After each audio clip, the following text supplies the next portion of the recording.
History of the Necronomicon. Original title, Al-Azif. Azif being the word used by the Arabs to designate the nocturnal sound made by insects supposed to be the howling of demons. Composed by Abdul Az-Hazred, a mad poet of San in Yemen, who is said to have flourished during the period of the Almonide Caliphs, circa 700 AD. He visited the ruins of Babylon and the subterranean secrets of Memphis and spent 10 years alone in the great southern desert of Arabia. The Aroba el-Khali, or empty space of the ancients, the Dana, or crimson desert of the modern Arabs, which is held to be inhabited by protective evil spirits and monsters of death. Of this desert, many strange and unbelievable marvels are told by those who pretend to have penetrated it. In his last years, Al-Hazred dwelt in Damascus, where the Necronomicon was written. And of his final death or disappearance, AD 738, many terrible and conflicting things are told. He is said by Ibn Khalakhin, 12th century biographer, to have been seized by an invisible monster in broad daylight and devoured horribly before a large number of fright-frozen witnesses. Of his madness, many things are told.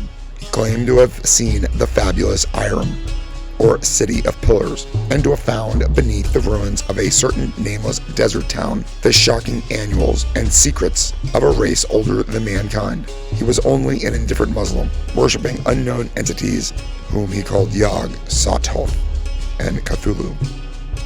In AD 950, the Azif, who had gained considerable though superstitious circulation among philosophers of the age, was secretly translated into Greek by Theodorus Philetus of Constantinople under the title Necronomicon. For a century, it implied certain experimenters to terrible attempts when it was suppressed and burnt by the patriarch Michael. After this, it was only heard of furtively. But 2028, Aulus Wormus made a Latin translation later in the Middle Ages, and the Latin text was printed twice. Once in the 15th century, in black letter, evidently in Germany, and once in the 17th, probably Spanish, both editions being without identifying marks, and located as to time and place by internal topographical evidence only. The work, both Latin and Greek, was banned by Pope Gregory IX in 1232, shortly after its Latin translation, which called attention to it. The Arabic original was lost as early as Wormus' time, as indicated by his prefatory note, and no sight of the Greek copy, which was printed in Italy between 1500 and 1550, has been reported since the burning of a certain Salem man's library in 1692. An English translation made by Dr. D was never printed, and exists only in fragments recovered from the original manuscript. Of the Latin text now existing, one 15th century is known to be in the British Museum under lock and key, while another 17th century is in the Bibliothèque Nationale at Paris. A 17th century edition is in the Widener Library at Harvard, and in the library at Miskatonic University at Arkham, also in the library of the University of Buenos Aires. Numerous other copies probably exist in secret, and a 15th century one is persistently rumored to form part of the collection of a celebrated American millionaire.